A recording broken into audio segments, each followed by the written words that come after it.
30 seconds.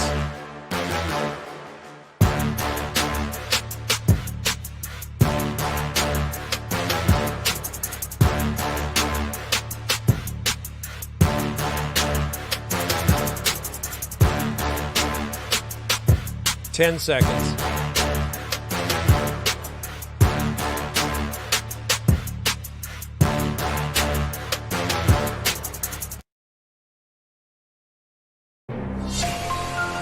Hey, I think I heard you in the stream.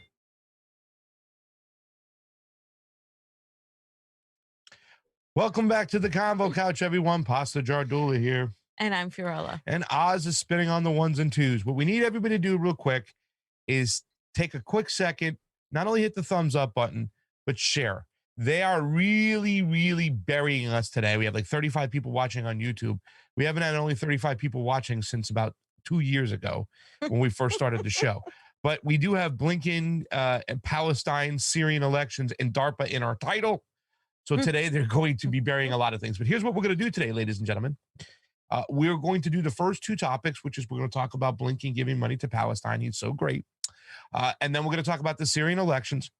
And then we're going to jump out of YouTube and we're going to go directly to Rokfin only to talk about DARPA because they will shut us down and they will cancel it out. We're going to do DARPA for idiots today.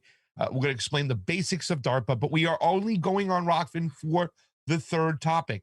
So what we need you to do right now, once again, is share the stream, hit the like button on YouTube, thumbs up, share it, get over to Rokfin, do the same. Trey Wright is already there. He gave us a heart, fam. Right off the bat, we get a heart from Trey Wright. We love you, Trey. And it's always appreciated on the couch. No, he wrote a heart, so you don't have to do that. Okay. Okay. So you have a mulligan. So the next time I have to do it, I won't do it for you. Yeah. I'll skip that one, but that's just that one. What's a mulligan? Mulligan is when you get another shot over in golf. So if you do a bad shot, you hit it into the wood, you go, that's my mulligan. Golf isn't a real sport. And I'm sorry to whoever that offends, but it's not. And I hate golf. It takes away so much water from actual plants, so much land, and rich people play it. So, yeah. Anyways, a mulligan is usually you get one mulligan per game. So you have one shot over the whole time. So that's your mulligan right there. I am taking it back. We're not going to talk about it. But once again, ladies and gentlemen, we're getting buried in the algorithm. We're not monetized. I was looking at our videos. It's so weird because, you know, we're getting so much love from you guys, but we're not getting the views anymore. We're not being put in the algorithms. Plain and simple. When you're demonetized, when they demonetize you, they're trying to bury you. They're trying to kneecap you. They're trying to stop you from doing what you're doing. And I want to say thank you to all of you out there. I know we were talking about it yesterday. The Patreons out there, you guys are amazing. The love we're getting on this Rokfin. We got a new subscriber yesterday on Rokfin. Somebody signed up for an account. If you got an extra $9.99 a month and you can endorse us on Rokfin, you'll get our premium content and everybody else's premium content, including Roar Media, where Oz is from, for free. And that's some good stuff. And actually, tomorrow we'll be starting the first show, the collaboration between Roar and Convo Couch, called To Hell and Back, a story about addiction. It's an in-depth look at addiction, focusing on the opioid addiction and the other addictions, what it leads to. It's a pandemic in itself. It killed 70,000 people last year alone, and that number keeps rising and rising and rising. It's like a little secret disease, fam. And we're going to talk about a lot of secret stuff today because we are talking about DARPA. It's going to be a great episode because the people who've been talking about this stuff when it comes to COVID, when it comes to DARPA, when it comes to gain of function, all that stuff. I believe they call it the boop boop, the jab, whatever. Jason Burmis has been talking about it for over a year. He's been talking about DARPA for years. And this is actually, he's got receipts. So we're going to bring you the basics of what it is, how it started, the whole 9 yards. It's going to be a great show, fam. I can't wait. That's why it's called DARPA for idiots. No offense, but you know, that's the reality. I mean, a lot of people don't know what's going on. I've asked people here who are very smart people, and they have no idea what it is, what the connections, and you know, DARPA are even connected to our elections. Is that ridiculous? It's that ridiculous, and there's just so much bullshit going on right now. Where if you disagree with the state narrative, the authoritarian synthetic left has deemed you a right winger. And that's how you know you're doing the right thing, because back in the day, it used to be, you know, the right wingers calling the left commies and conspiracy theorists. Now it's the authoritarian, you know, democratic neoliberals who think they're leftists and have hashtag Medicare for all, hashtag Berniecrat, hashtag anti-fascist, hashtag BLM. But if you disagree with me, I'm going to bully you. I'm going to be a piece of shit. I'm going to call you a right winger. I'm going to say that you take money from, you know, from the alt-right with zero proof. I'm going to make up complete lies, and we're going to smear the hell out of you because you dare disagree with the state narrative, because we are good little soldiers who don't question the state narrative. That's what the left, a large portion, unfortunately, of what considers themselves left have disintegrated into. And it's really gross. It's really disgusting. Yeah. It's really sad. Like they're not, in my opinion, not that it really matters at this point whether they're left or not, but they're not. They're authoritarian little Cucks. liberals who follow this state narrative, and they just don't question it's just so antithetical to everything you stand for. Like if you're going to say, hey, let's have a revolution, let's change things, and then you go and do exactly what you're told, and you do not even just what you're told on an authority purpose, but you fucking like don't question reality. Like you don't read information that's there and you pretend it doesn't exist to fit your narrative, then really you don't stand for anything, and it's there. Well, they play team sports, fam, and then you can. They've exposed themselves. They really have, and you know who we're talking about there. And the shit Fiorella's got to face on a regular basis is disgusting. At certain points, it's like, wow, you're gonna go there, and those comments, and I don't want to elaborate on it because I don't want to give too much energy or to these people right now, because they really are cucks that don't deserve it. They're a bunch of idiots. But they do play team sports, and that's what it's all about. And that's what the elites wanted. And fam, we're going to do a show today with Jason Burmis. I was going to say, maybe we should do a show on COINTELPRO, because we've been accused of that. And if I am something, I got to know what I am. But we're going to stick with DARPA today. A big shout out to Anthony Reyes hanging out on the YouTubes. Anthony, let's get at me. Let's talk, baby. Love your shtick. Love what you got to say. You're a very smart guy, and I love your point of views. So we got to talk together. If you don't know Anthony Reyes, you will know. Really great guy. Met him through Franco, and he's awesome.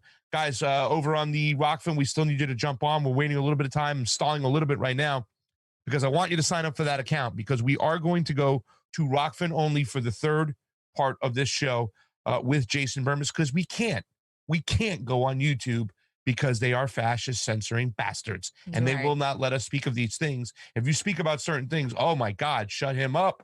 Don't say anything. And that's why we're going to be on Rokfin only. It's not like we're just trying to promote this site because we like it better. This site allows us to say what we want to say. It allows us to keep going. Without Rokfin, we would be dead in the water, right? Mm-hmm. So that's why we want you to get over there, because they don't censor our voices. And it's very important we start talking about these things right now, especially DARPA. A lot of people don't know. We've been asking a lot of our Democratic friends, you know what DARPA is? They have no clue. And if you don't know what's going on at top and who's pulling the strings, it doesn't make a difference what's going down over here. Because even if you fix these situations here and you don't address what's going on at the top, who's pulling the major strings, they'll just go to another tactic. So we have to eye these people. We have to eye these government agencies, when they started, how they started, why they started, what they're doing. You know what I'm saying? There's a lot of questions to be answered right now when it comes to what we've experienced for this last year with coronavirus and everything, fam. So we're going to get into all that stuff, but let's start with some elections, right? Oh, no, wait.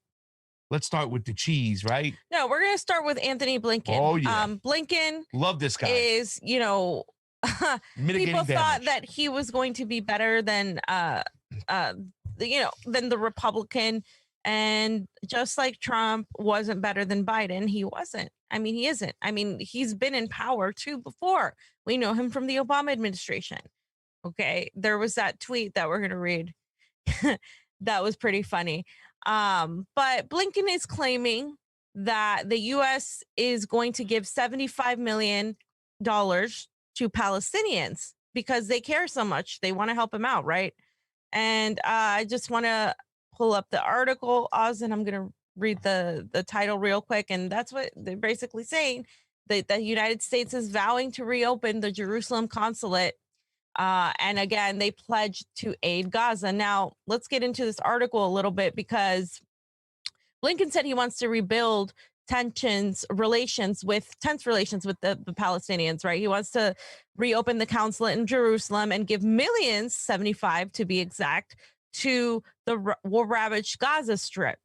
This is how the mainstream media is painting it. They're saying this is different from U.S. policy under President Donald Trump, who had shuttered the diplomatic mission for Palestinians in 2019 and slashed aid to the Palestinian Authority Blinken invoked the possibility of resuming the effort to achieve a two-state solution, which he said we continue to believe is the only way to truly assure Israel's future as a Jewish and democratic state. And of course, to give the Palestinians the state they're entitled to.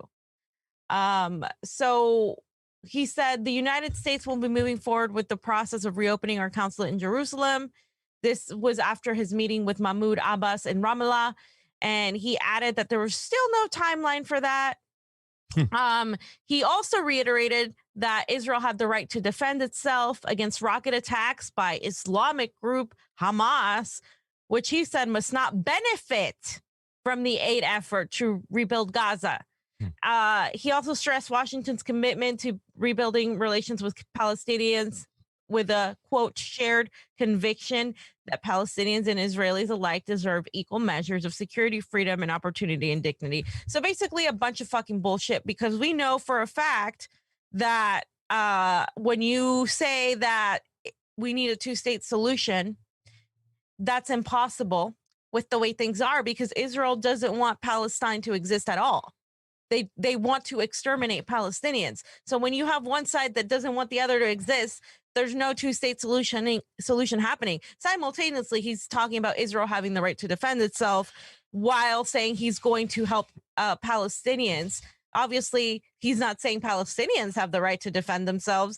He is actually saying Hamas must not benefit from this money. So where the hell do you think that money's going to go? The 75 million isn't going to go to Palestinians or the resistance to rebuild Palestine. The 75 million is going to go directly to rebuilding the Israeli settlements that are coming in, right? Because that's where all this money is going to go. So any idiot that's out there saying, "Oh, see, he's better than under Trump," you are a cock, because it's just like ridiculous. That money is not going to go to Palestinians when he's doing double speak. We always say that this aid that we talk about, whatnot, a lot of times when you take, I think it was George Carlin who says, when you take away foreign aid from the United States can be defined as taking away money from poor people in a first world country and giving it to rich people in a third world country. That's what happens. It never really hits its target. We never get the, what I'm saying? That's why I don't like about giving money or weapons or whatnot.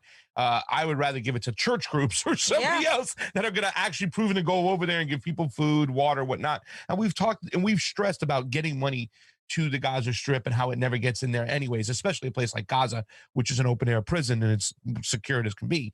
However, I want to kind of reflect a little bit for a second, fam, on this Hamas situation.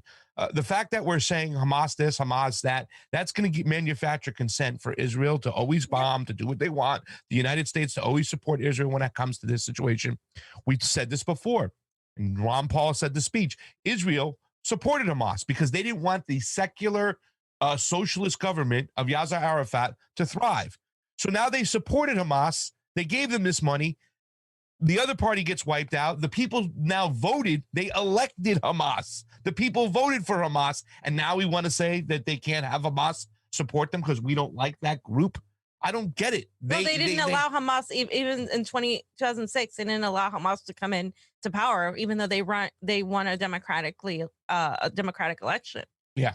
So the United States interfered, and they again Israel created Hamas. Like it's just so it is done on purpose. That's why it's so dumb, because they know what they're doing. They know that they have enough idiots and state propagandists repeating that, oh, Hamas this, Hamas that, and under a house Hamas, even if houses held weapons from Hamas, that doesn't give you the ability, the go-to to go kill people, go kill civilians in there. Yeah. And the vast majority of the times, it's not true. It's not true at all. That doesn't happen. But Israel can actually hide weapons in anywhere they want. And anytime, of course, Palestinians retaliate, then this happens. Now, it's not just Hamas.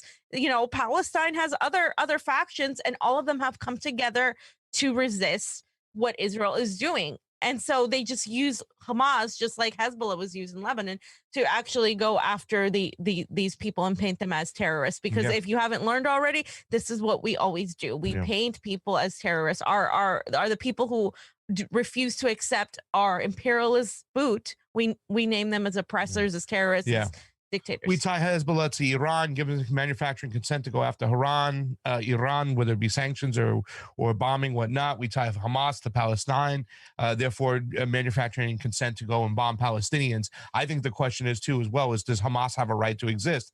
You know, my personal opinion about it is once again, I don't know everything about Hamas. I've heard good things, I've heard bad things. However, the fact is that they propped up Hamas. Now Hamas has become a power. The people this time said they want Hamas to represent them. How can we say no to that? I mean, I don't get that. Yeah. You know, especially when we're going around saying elections this, election that. Your boy BB, what did he say? Yeah. So, Your boy BB. Sorry. I just think it was funny. My bad. My B. B. Benjamin Netanyahu warned that Israel remained ready to defend itself again. So Bibi Netanyahu and Anthony Blinken are on the same page. Yeah. They're both saying that Israel has the right to defend themselves. They're not saying anything about Palestinians having the right to defend themselves because Hamas. And so he said, if Hamas breaks the calm and attacks Israel, our response will be very powerful, he said. And the last one, huh? It's the last one you had up. Not that one. There you go. Right there. So he said, if Hamas breaks the calm and attacks Israel, our response will be very powerful, he said. Yeah. So we know that the ceasefire happened and there were still clashes at Al-Aqsa Mosque compound, and this is still happening. It happened before the ceasefire. It's still happening after. They're still going after Palestinians. Yeah. And yeah, those are the 3 tweets. Okay. And so then I just wanted to. That's it right here. Okay. I just wanted to mention that because I think it's important, because I think we're going to see a lot of the mainstream media basically talk and say, oh, this is a good thing. This is different than Trump. This is better than Trump. This is great. Look what Blinken's doing. He's giving Palestinians money. Be happy. Shut up about Palestine.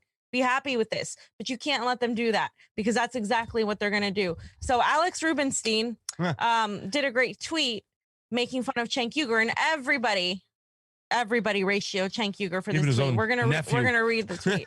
Alex Rubinstein said, I don't understand how somebody with such a large head can have such a small brain.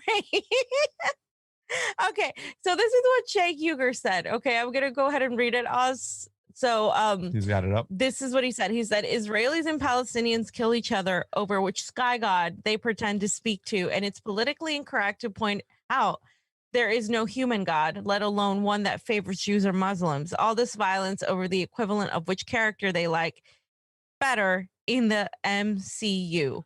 Okay, so very Bill Maher-ish, this tweet. Yeah, it's condescending. Yeah. First of all, to both Israel and Palestine. First of all, like let's just throw that out there.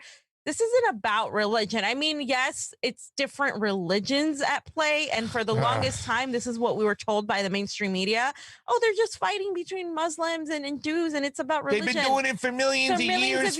This is what I was told. That's the narrative. As a kid. Yes. This is what I heard. Oh, they're just fighting these people. That's why we have to go in there, fam. Blah, blah, blah. We got to stop this. Yeah. No, it's not about that. This is about the United States calling the shots straight from the mouth of people in West Asia. The United States is actually calling the shots more than Israel, because who's giving Israel all the money? We are. Who wants an Israel to exist, whether or not it's Israel? We would create a new Israel, America. Okay, why does America need Israel there? Because it's our largest military base. We hold power through Israel there. If Israel gains power, we gain power. So obviously our loyalty is always to Israel. This isn't about just two religions clashing. This is about one side wanting all the power, wanting to expand its empire, and the other being exterminated. Yeah. When you just belittle the situation into being about religion, especially if you call yourself a journalist, especially if you're like the head of the home of the progressives, and you put out something as ridiculous as this, you should be ratioed, because this is like the age-old argument from like 20, 30 years ago. This is a 20-year argument, whatnot, and they've been saying it for a long time. Because when I asked my uncle, why are we in the Middle East? What's going on in Israel and Palestine? He says, well, you know, they've been arguing about religion for years. Bill Maher made a whole movie about this. You know what I'm saying? It's a geopolitical issue, ladies and gentlemen. This is about weapons, base, Resources. territory, resources, the whole 9 yards. That really has nothing to do with religion. They want you, the public, to think that it is about religion, so it justifies our consent to go in there and do things. You know what I'm saying? Well, but it's not about religion. Yeah. It's a geopolitical issue. It's about one state taken away from one people in the 50s, late 40s, early 50s, given to another person from a third different party. Mhm. Yeah, I mean, so it's, this is what it's about. It's about geopolitics, resources, where to live, the whole 9 yards, fam. So go ahead. Yeah. Go right ahead. And so Did somebody give somebody a talk over here? Oh, fam, hold on. Yeah. So I just also wanted to say that this is still being used. This argument is still being used today. Yeah. Like, if you talk to somebody outside of politics that doesn't know what's going on, they're like, I just want peace for Israel Palestine because it sucks. I just don't like seeing both sides get killed. That's the same argument still being used. Like, oh, can they just like get along and understand? It's so condescending. Stop fucking doing it. As Americans, Yeah. like, you don't understand the politics of Palestine. You don't understand the history. You don't let these people who are celebrities or influencers or idiots like Cenk Uygur, who shouldn't even have like the authority he has to tell you this, right? Because it's just wrong. Yeah. Well, he was bought off and he was paid. Obviously, you can tell him that. That's him echoing that narrative. It just shows you everything we've talked about. Once they took that money from Katzenberg, Even how they before changed. that, dude, they started. But that was the moment in time when they really changed, when they went to this set. I wouldn't expect this type of statement from the old Jank back in the days. Now that he's saying this, it's just so evident that he's been bought off completely, and he's trying to get it back somehow. It looks like they're running out of real estate or time, money, the whole 9 yards.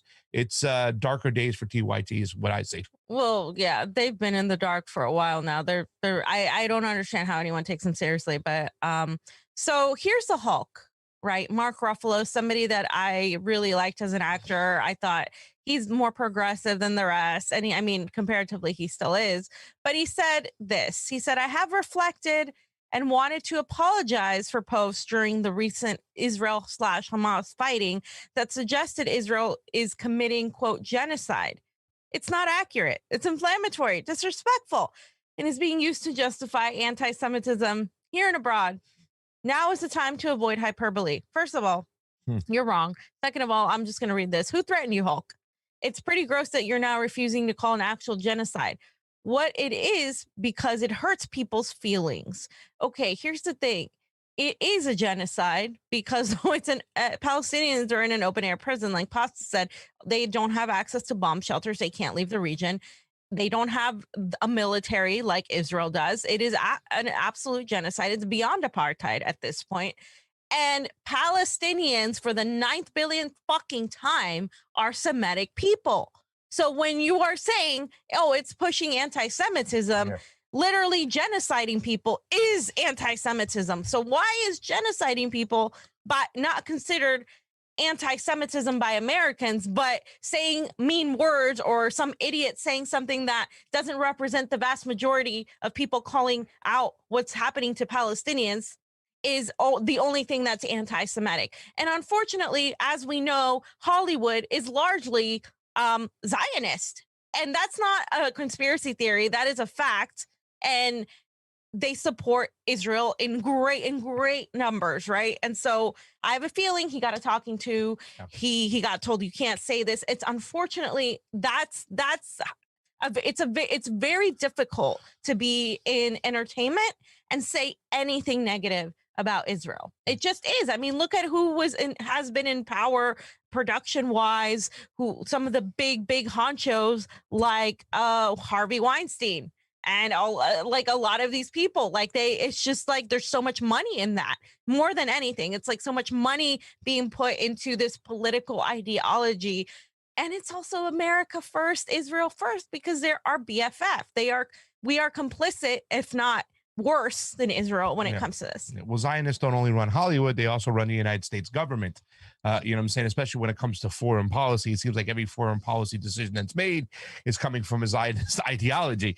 But also, too, fam, they use this tactic all the time. And this is something we have to point out, that if anytime you speak out against the state of Israel, you're being anti-Semitic. And they've been doing this for a long, long time. And like you said, you can see with Mark Ruffalo, somebody gave him the talking. And it was like, hey, man, do you want to make another movie? You better retract from this. Not to say that historically, Jewish people, when they came to the States, took a lot of shit. Reverend Andy Chambers talked about it. I had family members who talked about it. They took hell, you know, when they came here to the United States. But this is a different situation right now because, once again, we're talking about the geopolitics of it, the bombing, the killing, the, you know, the holding back of resources so people can live, putting, you know, Palestinians on a diet of sorts. Yep. So we have to push through this right now. And I've seen TikTok films right now. I've been really proud of young people saying, hey, when you talk about what's going on in Israel, you're not being anti-Semitic. It's Semitic. So keep talking against it. You couldn't talk. When I went to school, I couldn't make certain comments. I went to school in Boca Raton, Florida. You know what I'm saying? If I would say something, anything against the state of Israel, I'd be looked at as being, you know, anti-Semitic. So we have to push back against this narrative. It's a shame that Mark Ruffalo did that, because I did feel like he was one of the guys that were kind of on our side. So be it. Yeah. But what about Gal? Is she on our side? Yeah. Well, Unless do you have anything? Yeah, I had other things to say. Say, please. Go ahead. So I think I lost my train of thought. Okay. Sorry. Okay. So Gal Gadot is ironically holding a Nat Geo series about Indigenous people being displaced. Like, yes, guys, you literally can't make this shit up. She is actually representing a documentary about people being displaced. Now, you know, she literally issued this whole thing about how Palestinians, how poor Israel and my country is suffering and blah, blah, blah, completely ignoring what's happening to Palestinians, which is why people are outraged about this. Let's just play a couple of seconds of this clip. We live for the next 7 generations. Everything we do and everything we don't do impacts the next 7 generations. This way of life has been passed down to Chief Shirel from her ancestors, whose land is being lost to climate change. Committed to leaving the world a better place, she's leading the fight to protect the environment and all generations to come. This is Chief Shirel's impact. Right. So again, Hollywood, extremely Zionists, the people in power, extremely Zionists. Again, it's not about Jewish people. It's about the state of Israel. It's about geopolitics. It's about just what's right and what's wrong. You either stand with the oppressed people or you stand with the oppressors. In this case, it's one of the rare instances where it's very obvious what's happening, and allowing yourself to just be manipulated in this way is unacceptable. And I am glad younger people are speaking out, and there are actions that Palestinians are taking, and I hope that it doesn't end. I saw yesterday when Johnny and I covered the BLM anniversary, or, you know, the remembrance of George Floyd. It's been a year since that happened, and people began talking about Palestine. They said free Palestine in that protest, or that march. It was more of a march than a protest. So it was really good to see that. I would like to see more of that, because it is the same struggle. It's essentially our imperialism out there is actually the same that we experience here. The police get training by the IDF. This is nothing new. It's been happening, and more people are figuring it out because of social media, because of younger people taking to new ways of informing rather than just the mainstream media. And again, these young people, a lot of them do not watch CNN, MSNBC, thank God. But, you know, that we still have to make sure that the information they get is actually real information. Anything else? No. All right. Let me read some super rays. Trey Wright, thank you so much. Now you got question marks, no heart. I don't know where it went. Thank you for pushing past the bullies. Thank you for doing what you're doing. That's from Carrie Mark. Thank you so much. 49 people with the thumbs up, 58 watching on Rokfin. We have about 155 watching. Like I said, they're suppressing the hell of us, ladies and gentlemen. Please sign up for that Rokfin account and get on over to Rokfin, because YouTube's going to suppress us. They don't want us talking about these subjects, but we're going to talk about them anyways. Fam? Absolutely. Okay. So you guys know that we still have idiots that are pushing the debunked Syrian chemical attacks to this day.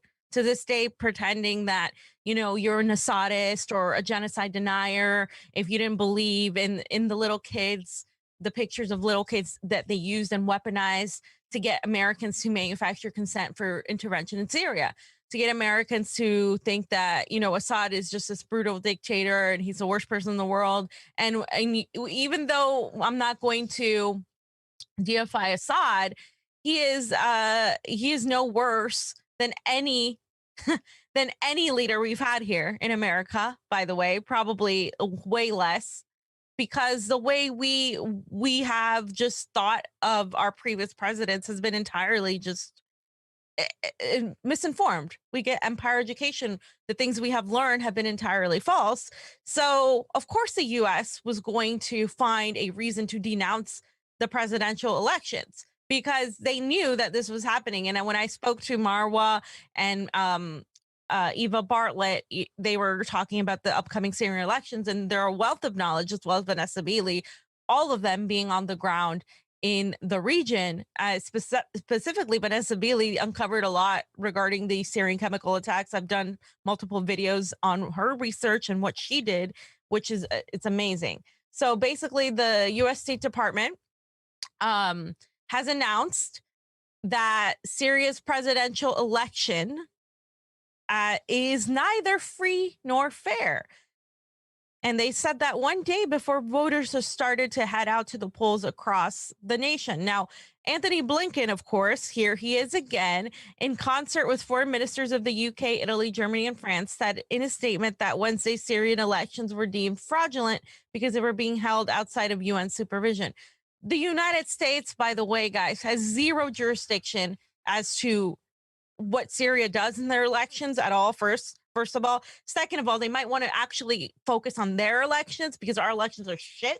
And we've been telling you that for a while now. We're still talking about having publicly funded private elections. It's disgusting. We can't look into these machines. There's no chain of custody. All of these things are happening in America, yet they want to talk shit about somebody else's elections. It's beyond, right? It's beyond gross. Mm-hmm. He said, we denounce the Assad regime, notice the Assad regime's decision to hold an election outside of the framework described in the UN Security Council resolution 2254. And we support the voices of all Syrians, including civil society organizations and the Syrian opposition, who have condemned the electoral process as illegitimate. Okay. Who has condemned this process as illegitimate other than the US-backed NGOs, the US-backed operatives who are in Syria trying to continue and perpetuate this narrative, the state propagandists like the BBC who continue to talk about completely fabricated chemical attacks that didn't occur. The remarks come as Syrian President Bashar al-Assad is standing for re-election in the contest against two challengers, including Mahmoud Ahmed Merrill, head of the Arab Organization for Human Rights. And Assad's government has been roundly denounced over the past half decade amid the suppression of demonstrators and rebel forces during the Syrian civil war, which is entirely bullshit. And so let's go through a couple things. So this is Mark Tolano. Did you put this one in there? Syria and Syrians say no to foreign intervention in their internal affairs. And did you want to read anything from here? No, Vanessa Beeley put that tweet up right there. Pretty much that's what she put there. She showed a lot of the coming together by Syrians right now that just don't want American intervention involved in their election process. I mean, these are the same people who did all the bullshit when it came to the Obama administration. So why are we allowing them to go back in there again and justifying it?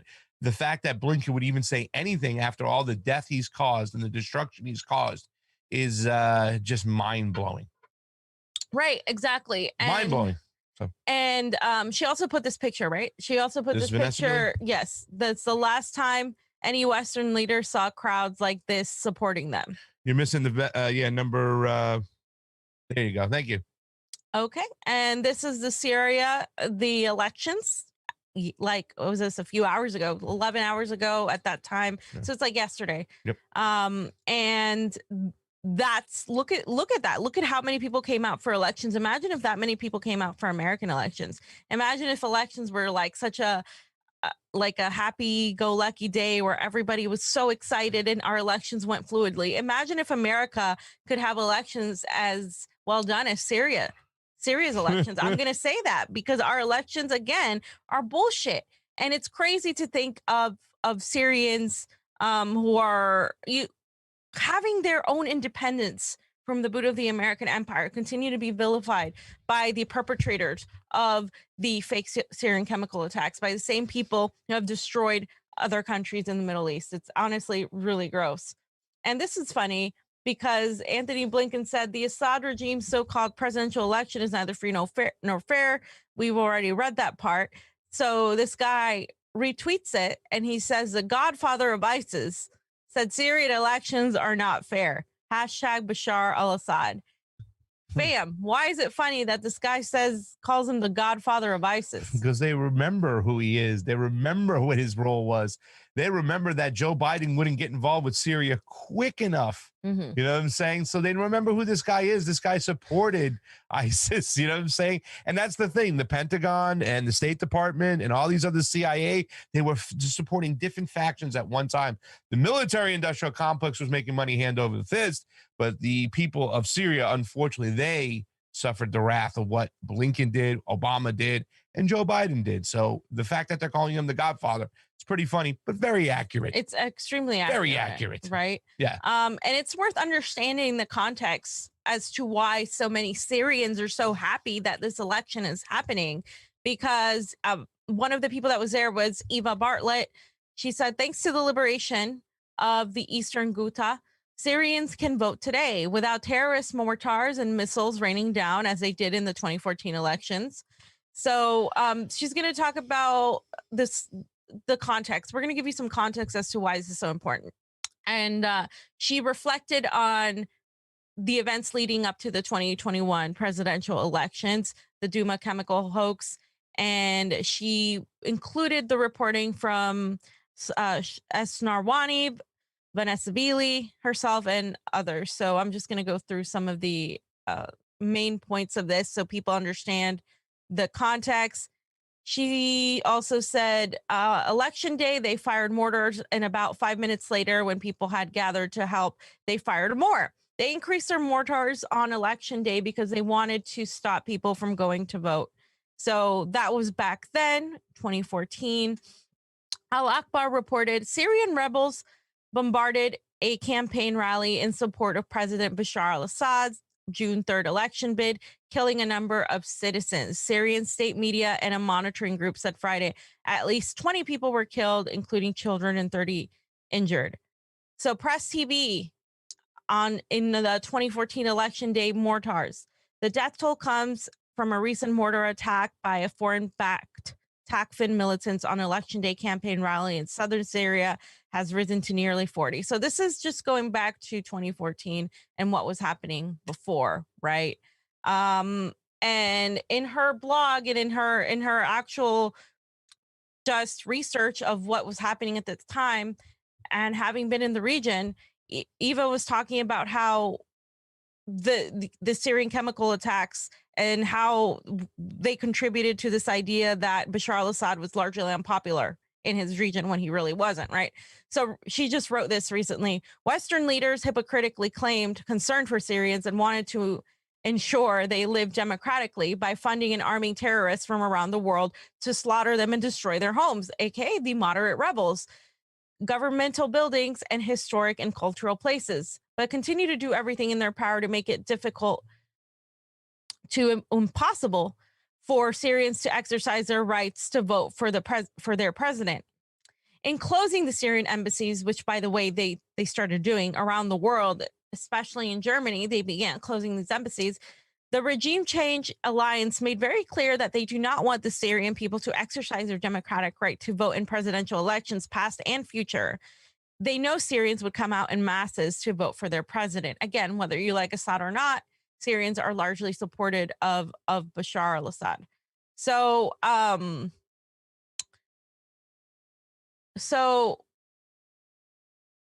she writes, in their attempts to overthrow President Assad, the West and allies have concocted accusation after accusation about alleged atrocities committed by Syria. Among the many fabrications, the more recent and perhaps notable was that of April 2018, the Duma, quote, chemical attack allegations. And she goes into it right here. 3 years ago, on April 7th, France, the UK, and the US, FUK-US, and I love it, fuck us, and their allies, along with the entirety of the Western corporate media, alleged that the Syrian army had used chemical weapons on civilians in Duma. We all remember this, just northeast of Damascus. The allegation was that the chemical agent airdropped into the town had killed dozens of civilians. They especially focused on the children. And she said, as I wrote at the time, the West's claims to have evidence to back these allegations was a transparent lie. What they had were dubious, unverified video clips and photos shared on social media provided by the Western-funded White Helmets, who they were trying to say were just, you know, they were our friends, and other partial and non-credible sources with affiliations and admirations for Jaish al-Islam and co-terrorist groups in Eastern Ghouta.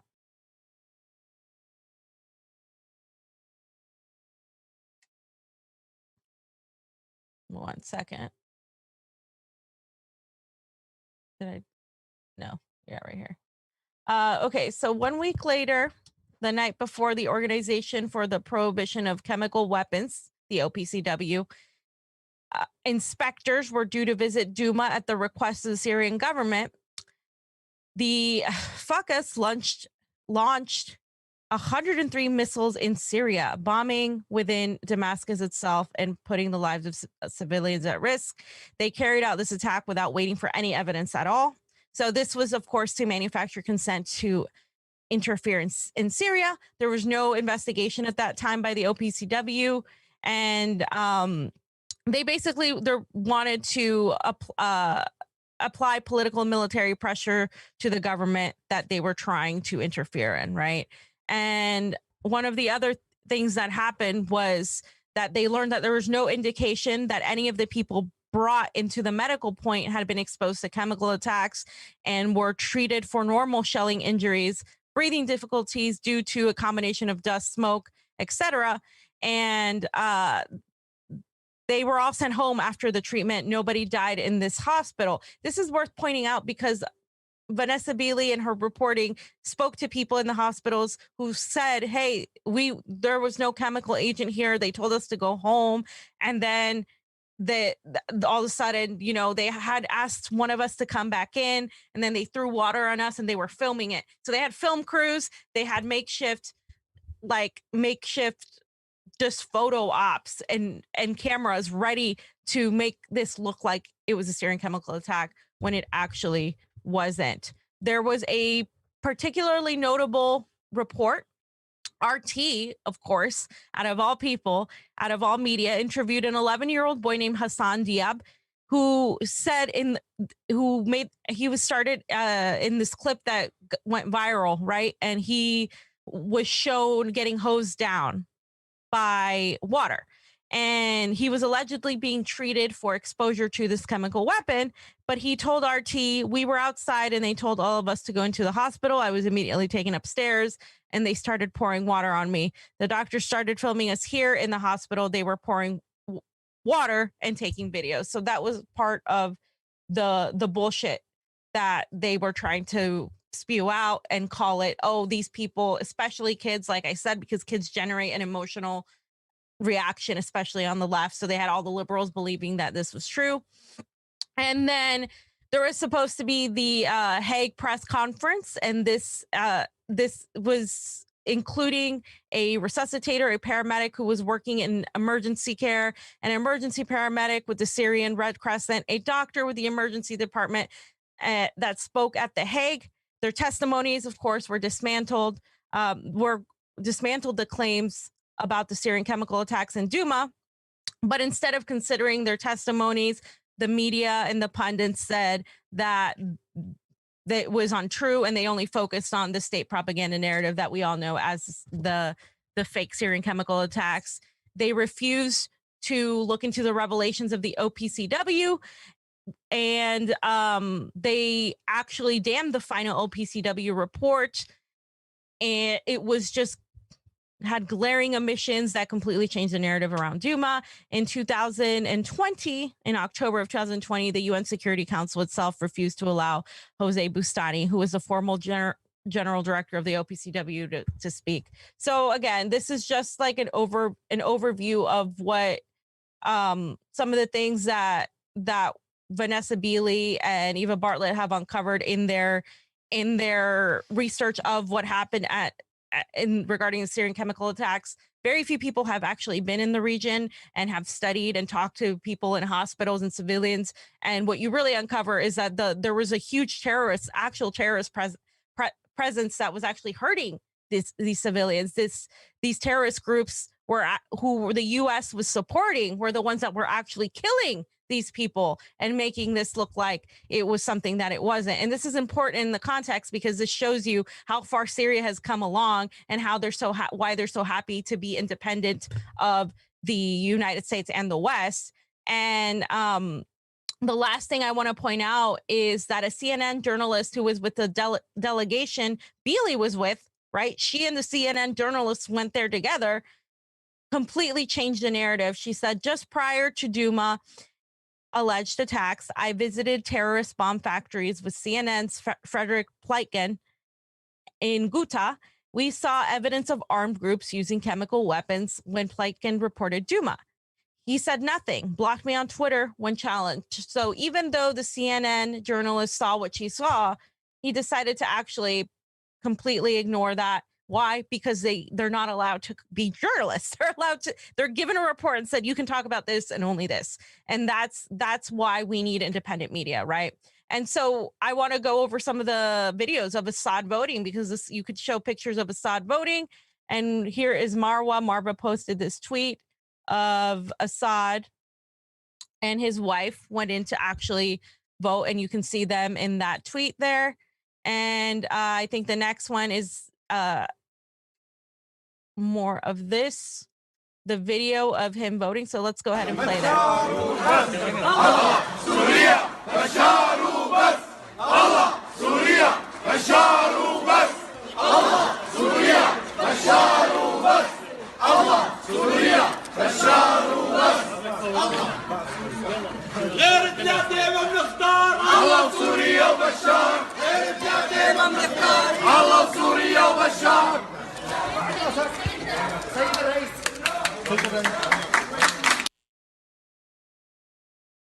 All right, and that doesn't look like somebody that is unpopular with their country to me.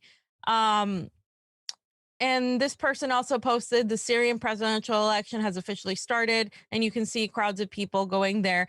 What I really do like about what I'm seeing in Syria is that it's like a party when people are going to vote, which is something that we could learn from to get more people to vote. And I think the last thing I have is Vanessa Beeley on showing urban Eastern Ghouta on election day, free from Western sponsored terrorism. The Syrian people show the world what they think of the FUKUS, genetically modified pseudo democracy. Syria rising, and there's the video.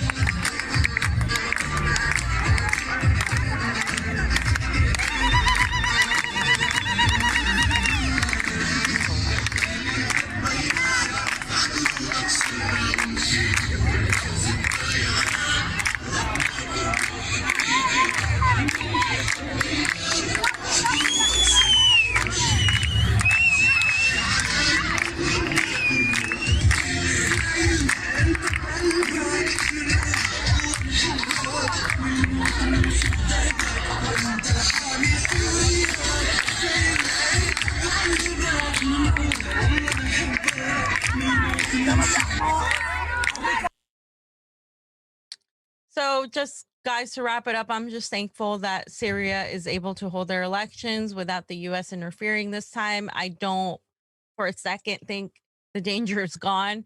We still have the narrative of the Syrian chemical attacks being spread. We still have the Assad hate being spread on the left, not just the right, on the left.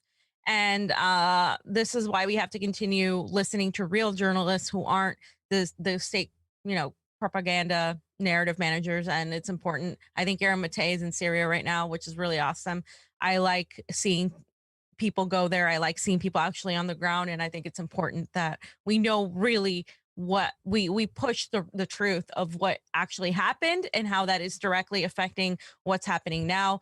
If Syria can exist as a free nation, that's going to change the balance of power. They're still going to continue to be a target, but that's why the Israel-U.S. geopolitical relationship is so important. All right. That's it. All right. That's it on Syria. So we'll stay tuned for the election results. As soon as we hear them, we'll get them to you. We'll talk about this some more.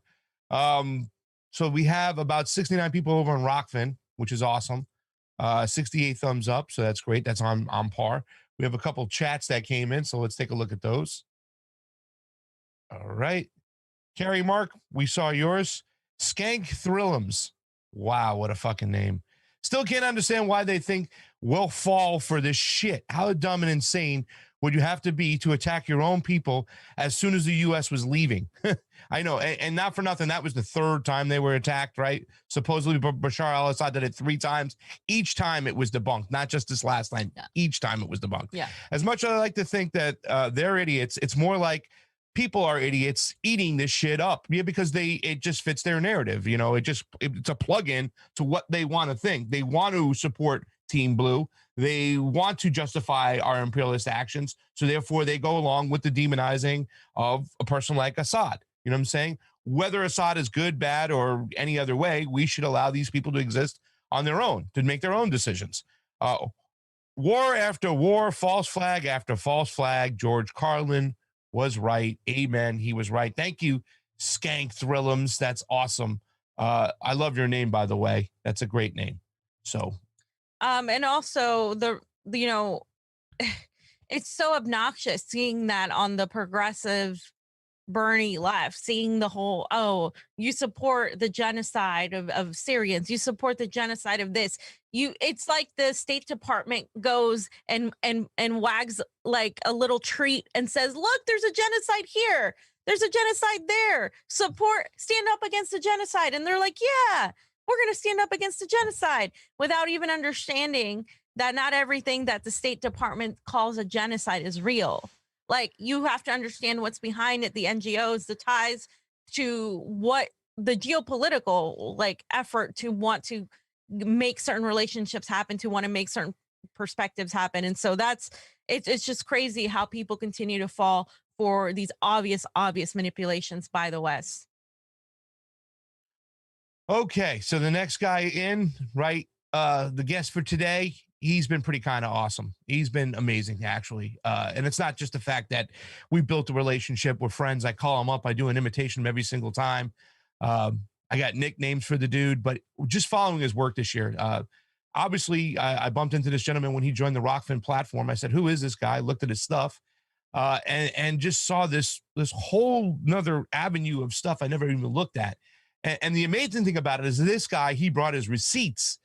And there's so many things we could have talked about, right? We could have talked about COVID today. We could have talked about maybe COINTELPRO. There's so many things we could talk about with this guy. We could talk a little 9/11, but we have to start talking about certain situation, which he's been talking about for a long time. He's been talking about an entity. But before we do that, I just want you to say hi and bye, Jason, to our YouTube fans, because we're going to be leaving YouTube and going over to Rokfin only, because you know what that's like. You are a master at doing this.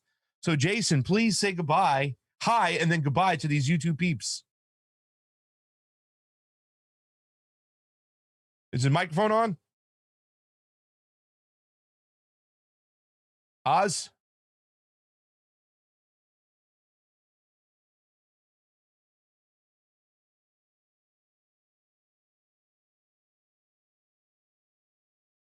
Try it again. Can't hear him. How's that? There we Now we're go. on. Wow. Okay. Right. There we go. I can't hear you though. Hold on. Sorry. Damn. Wait. All right. Now we're good. Can you hear us? Yes. I'm sorry, guys. I just got a new mixer. She's nice and pretty. And I haven't set her up on the whatchamacallit, the Zoom yet. You were my first Zoom with this new mixer and no more feedback and all that other stuff. Listen, come to the Rokfin.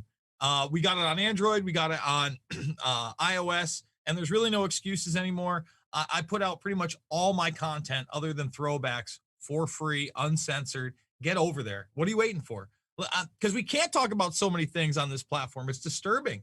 You know, I'm worried even the video I did before today where if you haven't seen this yet, first of all, just so people understand, kids in Canada do not have to get consent from their parents to take a shot. And this shot in particular, okay? And I saw the scariest video last night. I can't believe it. But you have police officers guarding an ice cream truck that is in the incentive for children to come get that shot. They are straight taking stuff out of the playbook of Todd McFarlane's serial killer, Billy Kincaid, of an ice cream man, protecting him and then giving kids shots. I don't know if I'm going to get taken down for just airing that, because that is twisted, man. You know, we're in twisted times. So come to Rokfin, learn about DARPA, learn about secrecy, learn about